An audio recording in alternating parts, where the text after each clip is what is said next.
85면 혹은 86면에 있습니다. 저와 여러분들이 한 절씩 번갈아 읽고 마지막 절 같이 읽도록 하겠습니다. 내가 내 형제 야곱에게 행한 포악으로 말미암아 부끄러움을 당하고 영원히 멸절되리라. 내가 멀리 있었던 날 곧 이방인이 그의 재물을 빼앗아가며 외국인이 그의 성문에 들어가서 예루살렘을 얻기 위하여 제비로 받던 날에 너도 그 중 한 사람 같았느니라. 내가 형제의 날 곧 그 재앙의 날에 방관할 것이 아니며 유다 자손이 패망하는 날에 기뻐할 것이 아니며 그 고난의 날에 내가 입을 크게 벌릴 것이 아니며 내 백성이 환난을 당하는 날에 내가 그 성문에 들어가지 않을 것이며 환난을 당하는 날에 내가 그 고난을 방관하지 않을 것이며 환난을 당하는 날에 내가 그 재물에 손을 대지 않을 것이며 내 거리에 서서 그 도망하는 자를 막지 않을 것이며 고난의 날에 그 남은 자를 원수에게 넘기지 않을 것이니라. 여호와께서 만국을 팔할 날이 가까웠나니 내가 행한 대로 너도 받을 것이며 내가 행한 것이 내 머리로 돌아갈 것이라. 너희가 내 성산에서 마신 것 같이 만국인이 항상 마시리니 곧 마시고 삼켜서 본래 없던 것 같이 되리라. 오직 시온 산에서 피할 자가 없으리니 그 산이 거룩할 것이요 야곱 족속은 자기 기업을 누릴 것이며 야곱 족속은 불이 될 것이며 요셉 족속은 불꽃이 될 것이요 에서 족속은 지푸라기가 될 것이라. 그들이 그들 위에 붙어서 그들을 불사를 것인지 에서 족속에 남은 자가 없으리니 여호와께서 말씀하셨습니다. 그들이 내굣과 에세의 산과 향기와 블레셋을 얻을 것이요 또 그들이 에브라임의 들과 사마리아의 들을 얻을 것이며 베냐민은 길앗을 얻을 것이며 사로잡혔던 이스라엘의 많은 자손은 가나안 사람에게 속한 이 땅을 사르밧까지 얻을 것이며 예루살렘에서 사로잡혔던 자들 곧 스바랏에 있는 자들은 네겝의 성읍들을 얻을 것이니라. 구원받은 자들이 시온산에 올라와서 에서의 산을 심판하리니 나라가 여호와께 속하리라. 아멘. 오바댜서에 이제 나타나 있는 에돔, 그 에돔이 멸망할 것이다. 이게 이제 주된 내용이죠. 구약 성경에서 매우 짧은 그 선지서 내용인데 처음부터 끝까지 에돔이 멸망할 것이다. 이게 이제 큰 주제입니다. 그럼 이제 에돔이 어느 나라인가 이걸 또 알아야 되겠죠. 에돔은 에서의 후손입니다. 그럼 에서는 또 누구냐? 에서는 이삭의 아들입니다. 이삭의 아들. 우리가 이제 창세기에 읽으면 족장이 나옵니다. 아브라함, 그 다음 족장이 이삭, 그 다음에 야곱 이렇게 되어 있는데요. 이삭의 아들의 큰 아들이 사실은 에서였죠. 둘째 아들이 야곱이었는데 이 야곱이 태어나면서부터 이름값을 했습니다. 자기 형의 발 뒤꿈치를 잡고 태어나서 물론 둘째로 태어나기는 했습니다만 일평생 자기 능력보다는 남의 능력, 남의 것을 빼앗는 이런 이제 사기를 이제 한 아주 그 유명한 인물로 이제 성경에 기록되어 있습니다.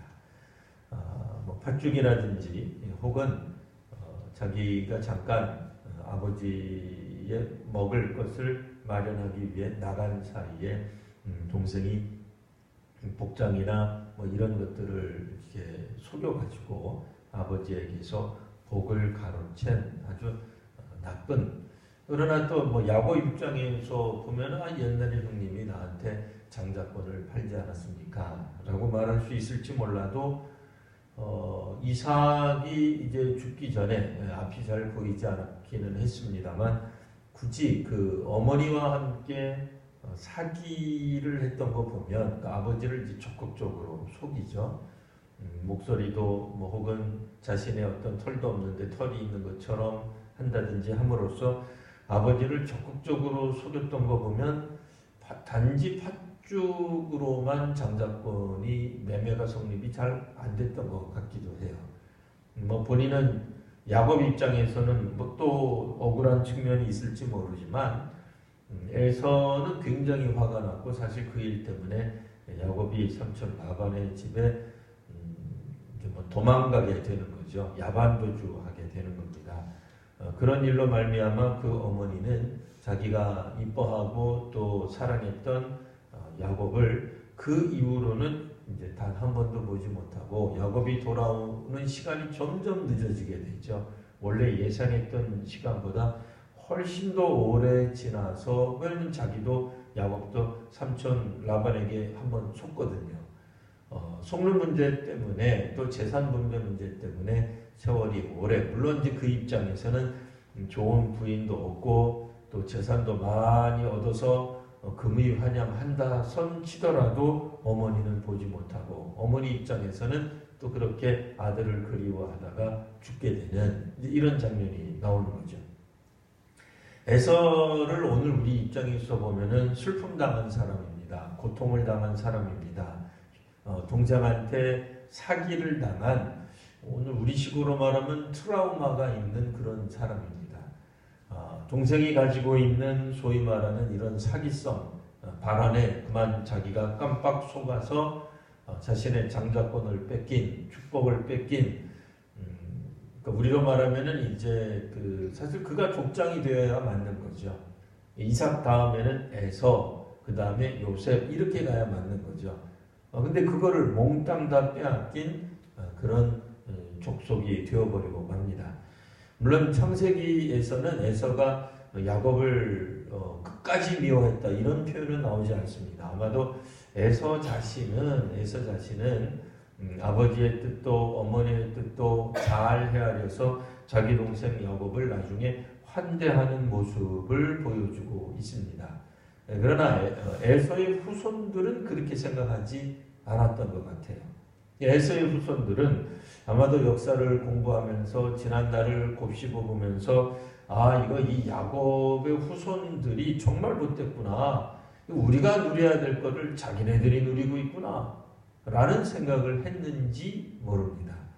그래서 그랬는지 역사상 보면 이 에서의 후손인 에돔 족속은 야곱의 후손인 이스라엘과 그다지 관계가 좋지 않습니다. 이스라엘이 에돔을 공격했다기보다는 에돔이 이스라엘을 공격하는 이야기들이 성경 곳곳에서 발견됩니다.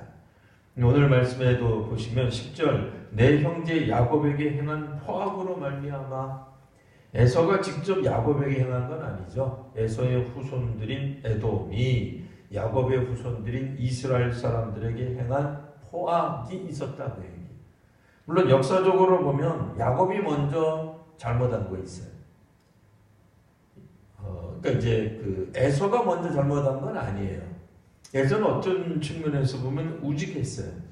성격이 좀 급한 것 같고 좀 바깥으로 돌아다니는 것이 있기는 했어도 사냥 같은 걸 좋아하기는 했어도 그것이 성격이 포악했던 건 아니에요. 오히려 야곱은 집에 있는 걸 좋아하고 어머니 보기에 좋은 사람이기는 했으나 도리어 형님의 것을 빼앗은 못된 사람이 야곱이 맞습니다. 에돔 입장, 에서 입장에서 보면 그는 당한 것밖에 없어요. 자기의 권리를 빼앗긴 거예요. 자기가 누려야 될 것을 빼앗긴 거죠. 그러니 야곱에 대해 원망하는 마음을 갖는다 한들 우리가 크게 나무랄 수는 없을 것 같아요. 우리가 발이 밟힌 사람이 안타까운 거지, 나라를 빼앗긴 사람이 안타까운 거지, 공격하지도 않았는데 빼앗긴 사람이 불쌍한 거지. 그 사람들이 갖는 이런 고통, 그 사람들이 갖는 원한, 혹은 증오, 혹은 혐오 내지는 포악을 어느 정도는 이해할 수 있습니다. 이를테면은 소위 말하는 이제 우리가 자기 자신을 보호하기 위한 정당방위 차원에서 이해할 수도 있습니다. 근데 이제 문제는 역사적으로 오랜 세월이 지났는데도 여전히 에서의 후손들이 야곱의 후손들에게 포악하게 군 것, 이게 이제 문제가 되는 겁니다. 그러니까 그때 당시의 문제도 아니고 상당히 세월이 지났는데도 여전히 에돔 족속은 이스라엘 족속을 미워했습니다. 다시 한번 말씀드리지만 에서가 혹은 에서의 후손들이 야곱 혹은 야곱의 후손들을 미워하는 감정은 어느 정도 정당성이 확보되어 있습니다. 왜냐하면 야곱이 속였기 때문에 그렇죠. 자, 그런데 이제 문제는 상당한 세월이 흐르는 가운데서도 여전히 야곱을 미워했습니다. 야곱의 후손들을 미워했고 11절 보시면 내가 멀리 섰던 날 왜 멀리 서 있다는 거예요. 야곱이 망하는 자기 동생 족속이 망하는데도 멀리 서 있는 거예요. 뒷짐지고 있는, 안 도와주고 있는 걸 말합니다. 우리도 그렇지 않겠어요? 만약 우리가 막 지금 급하게 나가야 되는데 누가 길을 막고 있어요. 뭐 차를 그냥 막아놨어요. 그럼 그 사람이 혹시 그 사람의 차가 데모대에 의해서 혹은 폭동에 하는 사람들에 의해서 불타올라도 우리가 안 도와주겠죠. 왜? 그거 잘 됐다. 우리 앞길 막더니 이렇게 생각할 수 있잖아요. 우리를 그렇게 고통스럽게 하더니 너희도 어디 한번 고통받아봐라. 그렇게 생각할 수 있잖아요. 그래서 그랬는지 에돔 사람들이 야곱의 족속 이스라엘 남유다가 멸망할 때 뒷짐지듯이 멀리 서 있는 거예요. 그날이 어느 날이냐? 이방인이 그들의 재물을 빼앗아가며 외국인이 그의 성문 예루살렘 성문에 들어가서 예루살렘을 얻기 위해 제비를 뽑던 날. 누가 이걸 차지할 거냐? 예루살렘 누가 공격할 거냐? 예루살렘에 들어가면은 구역을 나누는 거죠. 자, 1구역, 2구역 구역을 나눠가지고 1사분면, 2사분면 이거 누가 차지할 거냐? 제비 뽑는 거예요. 예수님의 옷을 잘라서 누가 어느 것을 가질 거냐? 제비 뽑는 것과 같이 제비 뽑던 사람들 중에 한 사람 같았다. 그러니까 아닌 것 같기도 하지만 역사적으로는 그들 중에 한 사람이었어요. 사실은. 에돔도 이 바벨론이 이제 이스라엘을 공격하게 될, 남유다를 공격하게 될 때 느부갓네살 왕이 왜 예루살렘을 함락시키잖아요. 그때 에돔 족속도 같이 동참했어요. 우리식으로 말하면 그래서 어떻게 표현해야 될까요? 그러니까 이방 족속이 우리를 공격할 때 우리나라 역사에는 이렇게 적절한 게 없어요. 적절한 게 없는데 굳이 말하자 그런다면 삼국시대쯤 이렇게 이야기할 수 있어요. 여기 지금 삼국시대 때 사셨던 분들 안 계시죠? 예, 그냥 이해하고 들으시면 됩니다. 신라가 삼국을 통일하는 대업을 완수하는 것까지는 좋은데 어쨌든 당나라랑 같이 연대해서 고구려를 치게 되죠. 그러니까 이런 측면에서 보면 외국 군대가 들어와서 같은 동족을 공격하고 있는데 오히려 그들을 돕는 이런 현상들이 벌어지는 거죠. 꼭 적절한 건 아닙니다만 예전에 우리가 6.25 전쟁 마지막 순간에 우리가 북을 향해서 빼앗겼던 땅을 막 이렇게 차지하러 갈 때에 갑자기 이 중공군이 침투하게 돼서 결국은 다시 이제 이 전선이 내려오게 되는데 그때 여하튼 북한군도 인민군도 사실 우리 동족이긴 합니다만 어쨌든 그분들이 무슨 생각을 했는지 모르지만 어쨌든 중공군과 함께 다시 우리 그 국군을 이제 그 남쪽을 침략하는 이제 그런 양상을 보이게 되죠. 어쨌든 그런 모습인 거예요. 물론 이제 북한은 이제 우리 기본적으로 동족이 에돔하고는 좀 틀리긴 합니다만, 그러니까 우리 역사 속에서 굳이 대자고 그런다면 이런 어떤 황당한 거예요. 사실 알고 보면 동족인데 굉장히 가까운 사람들인데 이방인이 공격할 때 오히려 그들을 돕고 이방인처럼 동족을 공격하는 그런 양상을 보여주는 이게 이제 에돔의 모습이었던 겁니다. 자, 12절부터 14절까지는 그들이 해서는 안 되는 일을 이야기하고 있습니다. 자, 내가 형제의 날 곧 재앙의 날에 방관해서는 안 됐다 그 얘기예요. 방관할 일이 아니지 않았느냐? 방관할 것이 아니었다 이 뜻입니다. 이게 이제 12절에서 14절이 우리로 말하면 거의 한 문장으로 돼 있어요. 되게 문장이 길어요. 이거 진짜 이거 해석하기가 쉽지 않죠. 왜냐면 한 호흡으로 다 읽어야 되니까. 근데 어쨌든 내용적으로는 끊어서 읽어도 되고요. 방관할 것이 아니었다. 해서는 안 되는 일이었다. 그 얘기입니다. 유다 자손이 패망한 날에 기뻐할 것이 아니며 기뻐할 일이 아니었다. 우리는 우리의 원수가 망한다고 해서 기뻐해서 되겠냐 말이에요. 근데 문제는 그게 동족이에요. 알고 보면 친척이에요. 알고 보면 우리 사실은 한 민족이에요. 그들이 망하는데 이걸 기뻐하고 있는 거예요. 예, 오늘날 우리도 보시면은 뭐 정치하는 사람들 입장에서 이렇게 될 수밖에 없을 거예요. 꼭 그런 건 아니나 보수가 정당, 그러니까 보수가 이제 그 정권을 잡고 있다면 야당 입장에서는 이제 그 야당이 이제 진보가 되겠죠. 진보 입장에서는 보수가 망하는 거 보고 기뻐하겠죠. 혹은 이제 그 반대 현상도 나타날 수 있습니다. 왜냐하면 정치란 오로지 하나의 목표를 가지고 존재하기 때문에 뭐예요? 정권이잖아요. 정권을 갖는 거죠. 옛날 말하면 왕궁에 들어가는 것이고 오늘날 우리식으로 말하면 청와대에 입성하는 걸 말합니다. 그러니 사실은 이 정치하는 세계를 보면 거의 에돔과 야곱 같은 거예요. 뭐 아주 뭐 심각하죠. 남이 망하는 걸 아주 좋아합니다. 이러면 안 되는 건데 마치 현대판 에돔이 있습니다. 고난의 날에 네가 입을 크게 벌려서는 안 되었는데 왜 입을 벌렸느냐? 입을 크게 벌린다는 건 뭐예요? 그거 자기네가 한 거라는 거예요. 자기네가 성공한 거예요. 자기네들이 잘했다고 스스로 자랑하는 것, 이것이 그들이 입을 크게 벌린다 하는 거예요. 입을 크게 벌려서 뭐라 하겠어요? 자랑하는 거죠. 내가 이번에 근데 그 적들이 상대편이에요. 반대파예요. 그러니까 이제 뭐 보수로 말하면 진보가 되겠고 진보로 말하면 보수가 되는 거예요. 오늘 성경에서는 에돔이 볼 때는 야곱이 망하는 걸 보고는 그래 내가 이번에 큰 공을 세웠지 라고 스스로 자랑하는 거예요. 우리도 살다가 보면 본의 아니게 우리 인생의 저 반대편에 서 있는 사람들이 있습니다. 그들을 이겨냈다고 스스로 자랑하는 모습을 보여주고 있는 겁니다. 13절 하반절 보시면 내가 그 재물에 손을 대지 않을 것이며 이렇게 되어 있는데요. 중간에 읽으니까 좀 그렇고 마지막 우리가 말하는 이제 서술로 동사를 안 읽어서 그렇습니다만 재물에 손을 대서는 안 되었던 것이다 뭐 이런 뜻이에요. 그 재물에 손을 댄다고 하는 것은 마치 침략군이 혹은 전쟁 가운데서 적군이 이제 승리한 거죠. 그러니까 승리한 사람들은 당연히 망한 나라 사람들의 것을 이렇게 가지고 오게 됩니다. 전리품으로 가져오게 되는 거예요. 근데 에돔이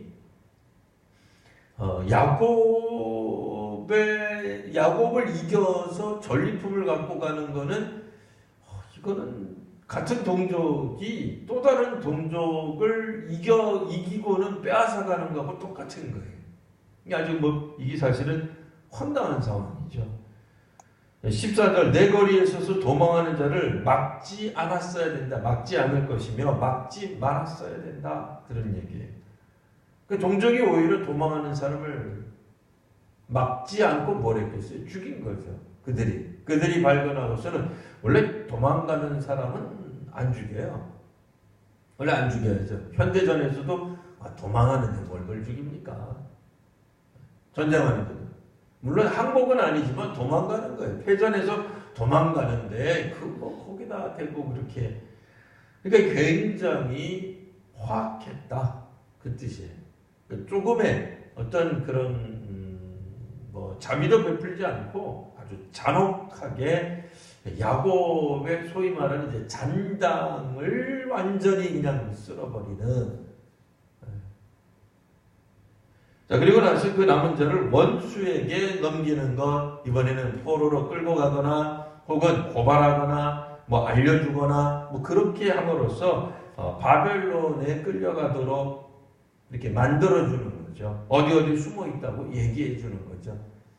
이렇게까지 과연 에돔이 했어야 됐느냐 하는 얘기입니다. 자, 15절 여호와께서 만국을 벌할 날이 가까웠다.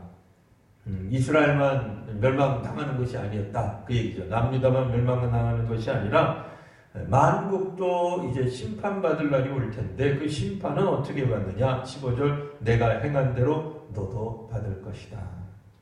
다시 한번 말씀드리지만 내가 행한 대로 에돔이 행한 대로 에돔은 에서의 후손들입니다. 에서 입장에서 보면 에서 자신은 안 그랬지만 성경에 명시적으로 나와 있지는 않지만 에서의 후손들이 야곱 혹은 야곱의 후손들에게 갖는 원망, 미워하는 마음, 증오하는 마음은 한편으로는 이해가 되기도 합니다.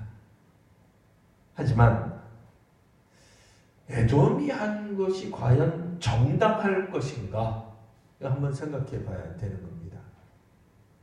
오늘날 이거 우리 역사 가운데 이게 참 적용하기가 어려우면 우리는 그 이스라엘로서 살아본 적이 없거든요. 그렇죠. 우리는 이스라엘이 아니에요. 그래서 이스라엘로 산 적은 없어요. 그래서 이걸 이제 우리 시대의 우리 역사 속에서 이걸 적용하게 되면 굉장히 부담스러울 수도 있습니다. 이게 우리가 불편하게 느껴져야 돼요. 근데 사실은 불편하게 느껴질 수 있어야 됩니다. 반대로 우리가 만일 오늘 성경에서는 여기서는 당연히 에돔은 아니죠. 이스라엘 입장에서 에돔에 관한 얘기를 하는 것이긴 합니다만 만일 우리가 입장을 바꿔놓고 우리를 공격했던 사람들, 우리를 아프게 했던 사람들, 우리를 속였던 사람들, 우리에게 피해를 주고 우리로 하여금 트라우마가 생기게 만든 어떤 존재들에 대해 우리가 에돔처럼 원망하고 혐오하고 증오하면서 그들이 망하는 꼴을 보는 것이 과연 정당할 것인가 하는 질문을 하게 됩니다. 물론 너무 급하게 너무 빨리 우리들이 뭐든지 우리의 원수를 용서하자 그런 얘기는 아닙니다. 억지로 되지도 않는데 용서를 강요한다는 얘기도 아닙니다. 만일 기독교가 지나칠 정도로 원수를 용서하고 사랑하라는 걸 강요를 하게 되면 그것도 문제죠. 그렇다고 해서 또 반대로 예전에 있었던 영화 밀양에서 나오는 것처럼 우리가 용서하지도 않았는데 기독교식으로 하나님이 이미 나를 용서받았으니까 나는 당신의 용서가 필요 없습니다라고 뻔뻔하게 이야기하는 것도 문제지만 그렇다고 다른 사람 보고 내가 준 상처를 당신은 몽땅 다 잊어버리고 무조건 나를 용서해야 됩니다. 이렇게 강요하는 것도 문제죠. 여하튼 그러나 그럼에도 불구하고 우리들이 또 그 반대 입장을 한번 생각해 봐야 된다는 얘기예요. 만일 우리가 에돔과 같은 상황이라면 우리가 야곱으로부터 공격당하고 야곱으로부터 사기를 당하고 마땅히 우리들이 가져서 누려야 될 것들을 억울하게 빼앗긴 거예요. 주권을 빼앗긴 거예요. 장자권을 빼앗긴 거예요. 우리가 지금 이 시대의 언어로 바꾸어 말하자면 마땅히 받아야 될 우리에게 돌아와야 될 어떤 기회 균등에 이런 것들을 빼앗겼다라고 할 때에 과연 우리는 어떤 입장이 되어야 될 것인가 하는 겁니다. 계속해서 미워하고 소위 말하는 갑질을 하고 우리의 것을 빼앗고 우리가 사실은 왕자가 되었는데 거지처럼 살아간다고 할 때에 왕자로 살아가는 그 집단을 끊임없이 미워하며 결국에는 그들이 망하는 것에 일조를 해야 할 것인가 하는 생각을 해보게 되는 겁니다. 여하튼 주께서 말씀하시기를 내가 행한 대로 너도 받을 것이다. 특히 이제 우리 동양권에 있는 사람들은 이 말이 너무 익숙하잖아요. 우리 흔히 들었던 얘기잖아요. 인과응보라는 거예요. 우리가 행한 대로 결국 우리도 받을 것이다. 그럼 성경이 없는 게 있어요. 대접받고자 하는 대로 대접하라. 나와 있어요.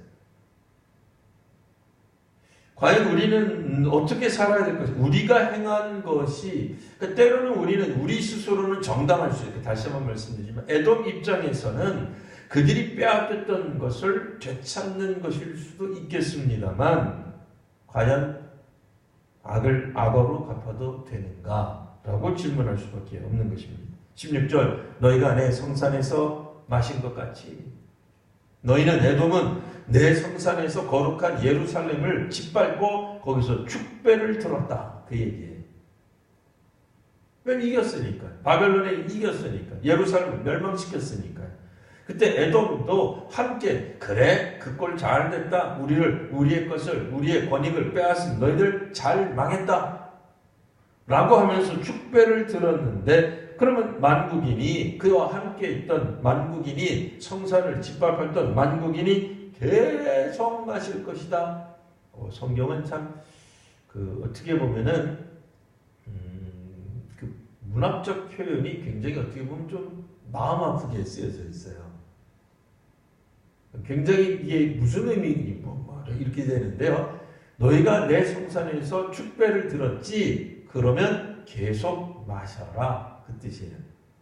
축배를 들고 있으니 어디 한번 계속 축배를 계속 마셔보렴. 마시고 마시다 보면 술이 사람을 삼키듯 결국 너희들 자신이 없어지게 될 것이다. 원래 예언서가요 굉장히 사실은 어떻게 말해야 될까요? 좀 독해요. 말을 하는 게 부드럽지 않아요. 굉장히 세요 언어가. 오늘 우리가 읽을 때 우리말 성경이 조금 이렇게 굉장히 문학적으로 쓰여져 가지고 이게 뭔 뜻인가 읽더라도 우리도 아까 그렇게 읽잖아요. 제가 잘 읽는 패턴 있죠. 너희가 내 성산에서 마신 것 같이 만국인이 항상 마시리니 곧 마시고 삼켜서 본래 없던 것 같이 되리라. 그냥 평범하게 읽으니까 이게 무슨 의미인지 사실 별로 와닿지 않잖아요. 근데 이게 하나님이 사실 보면 엄청나게 독하게 말씀하시는 거예요. 이 선지자를 통해서, 오바댜를 통해서. 너희들이 내 성산에서 나의 성산을 짓밟고 내 백성 예루살렘, 내 백성 야곱을 짓밟으면서 축배를 마셨는데 그래 모든 너희 그들이 계속 마시거나 마시고 또 마시되 그 술이 이제는 너희를 삼켜서 너희가 본래 없던 것처럼 될 것이다. 그 뜻이에요. 굉장히 무서운 얘기죠 사실은. 그러니까 우리가 지금 우리 시대에 만약 원수가 있으면 안 되지만 있을 수도 있습니다. 우리가 그냥 원수가 되겠습니까? 얼마나 우리가 원통하고 서럽고 이게 사실 쉽지 않아요. 우리 인생에 있어서도 너무 우리를 아프게 하는 사람들에 대해 우리가 복수심을 가질 수밖에 없어요. 적개심을 가질 수밖에 없어요. 그런데 그 적개심을 갖게 만든 그 대상에 대해 우리가 그들이 망하는 걸 보고 너무 통쾌하게 생각하면 사실 권선징악이 있으니까 통쾌하게 생각할 수 있죠. 너무 통쾌하게 생각하는 것이 과연 정당하겠는가? 하나님 그다지 기뻐하지 않으시는 거예요. 비록 하나님은 이 에돔을 이와 같이 망하게 하시고 또 멸망케 하시긴 하겠으나 중요한 것은 우리가 관점을 어디에서 읽을 것이냐 중요해요. 그러니까 이 야곱의 후손들 입장에서는 그냥 하나님의 구원하심, 하나님의 역사하심을 보는 것뿐인데 이게 만약 에돔의 관점에서 보면 이거 엄청난 얘기예요. 정말 두려운 얘기죠.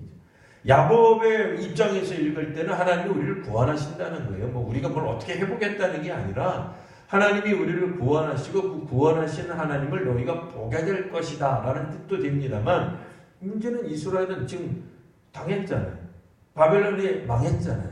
에돔에 의해 망했잖아요. 물론 에돔만이 공격해서 망한 건 아닙니다만 망했잖아요. 근데 이게 무슨 위로가 되겠어요? 왜 읽어야 돼요? 이스라엘에게 공격한 사람들은 다 이와 같이 비참한 결과가 될 것이다. 아싸! 이러고 읽어야 됩니까? 그런 거 아니잖아요. 너무 그럼 자기중심적으로 읽는 거죠.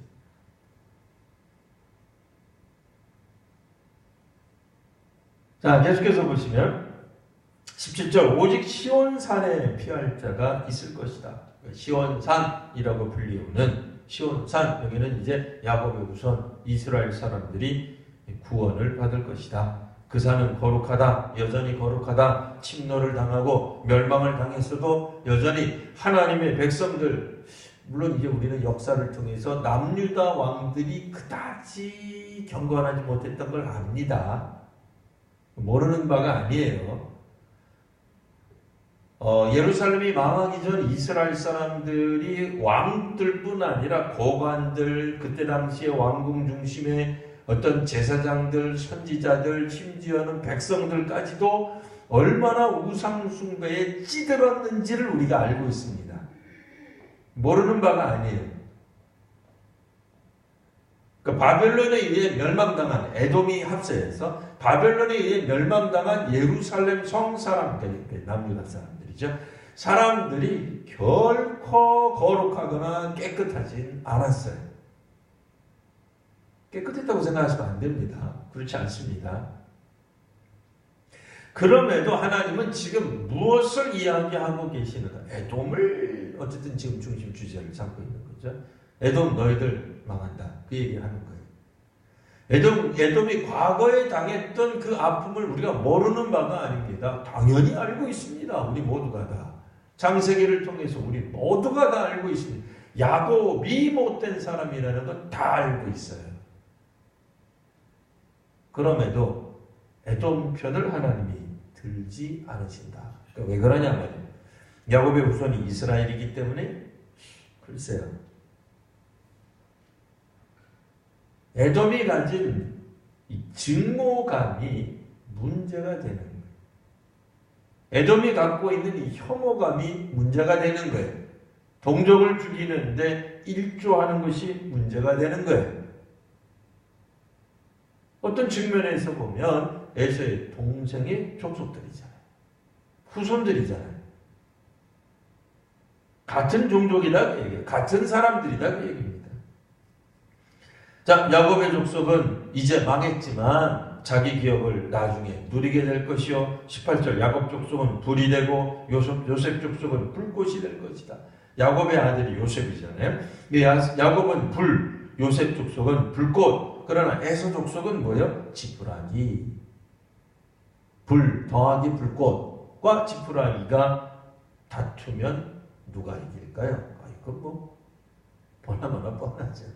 뭐 다투지 않아도 결국엔 그들이 만나게 되면 무엇이 일어나게 될까? 이건 뭐 불살라져 버리겠죠.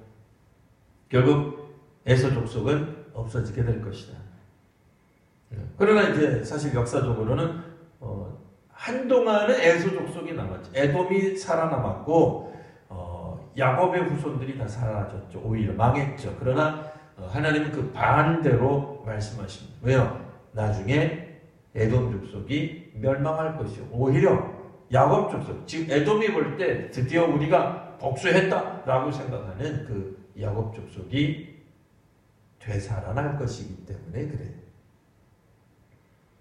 그래서 이제 19절, 20절 말씀은 이제 흩어졌던, 쫓겨났던, 사로잡혔던 20절, 사로잡혔던 사람들이 다 회복될 것이다. 사로잡혔던 이스라엘, 사로잡혔던 예루살렘에서 사로잡혔던 남유다 사람들이 다 회복될 것이다. 이런 얘기를 하고요. 21절, 구원받은 자들은 시온산에 올라오게 될 것이다. 그러니까 시온산은 뭐예요? 예루살렘을 지칭하기도 해요. 예루살렘에 성전이 있는 거거든요. 그러니까 구원받은 자들이 시온산에 올라온다는 것은 구원받은 자들이 다시 하나님께 돌아오게 될 것이지만 에서의 산은 심판받을 것이다 라는 말입니다. 왜냐하면 에서의 후손들이 하나님을 예배하고 하나님을 경배하기보다는 복수하고 원수를 갖고 혐오하고 또 그들의 그 증오를 구현하는데 삶을, 인생을, 역사를 허비하고 있었기 때문에 그렇습니다. 그래서 나라가 여호와께 속하리라. 하나님이 역사를 주관하신다 라는 말로 마치고 있는 것입니다. 오바댜를 통해서 오늘 우리가 우리 자신들, 우리들의 삶, 우리들의 인생 이런 부분들을 한번 생각해 봐야 될 것입니다. 뭐 여전히 우리 입장에서는 뭐 이제 어떤 그 일본 제국주의 같은 것들에 대해 불편하게 생각해야 되는 게 맞습니다. 우리가 외세에 이렇게 뭐 억압당해서는 안 되겠죠. 일제 강점기 같은 것들에 대한 역사적 인식이 있어야 되겠지만 어떤 측면에서 우리가 에돔처럼 살아가서는 또 안 되는 거죠. 뭐 북한도 마찬가지죠. 북한과 우리가 있었던 뭐 6.25 같은 역사적인 사건들을 잊어서야 되겠습니까? 뭐 중국도 마찬가지죠. 오랜 역사 속에서 훨씬 더 많은 세월 동안 중국이 우리를 침략했죠. 사실 우리의 것을 빼앗아갔죠. 그렇다고 우리가 계속해서 중국을 또 뭐 원망하고 복수하고 뭐 중국 망하는 걸 잘했다 이렇게 말할 수도 없는 거죠. 뭐 일본이 망하고 뭐 하는 걸 항상 즐거워할 수만도 없는 거죠. 뭐 북한에 대해서도 마찬가지일 수도 있습니다.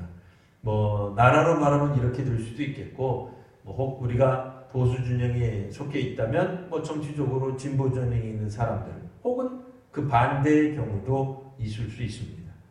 인생을 살아가다 보면 우리 개인의 역사 속에서 우리에게 상처를 준 사람들에 대한 원망이나 미움이나 이런 걸 마땅히 가질 수도 있습니다. 뭐 아까도 말했듯이 에서가 갖는 증오, 그러니까 에서의 후손들이죠.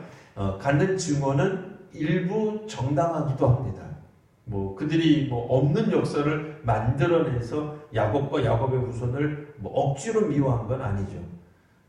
그러나 그렇다 선치더라도 이게 어느 정도까지 우리가 미워해야 되는 건지, 어디까지 언제까지 미워할 수 있는 건지 다시 한번 생각해 보지 않을 수 없습니다. 하나님의 백성은 하나님의 뜻에 순종하며 살아가는 것이 마땅할 것입니다. 물론 쉽지 않습니다.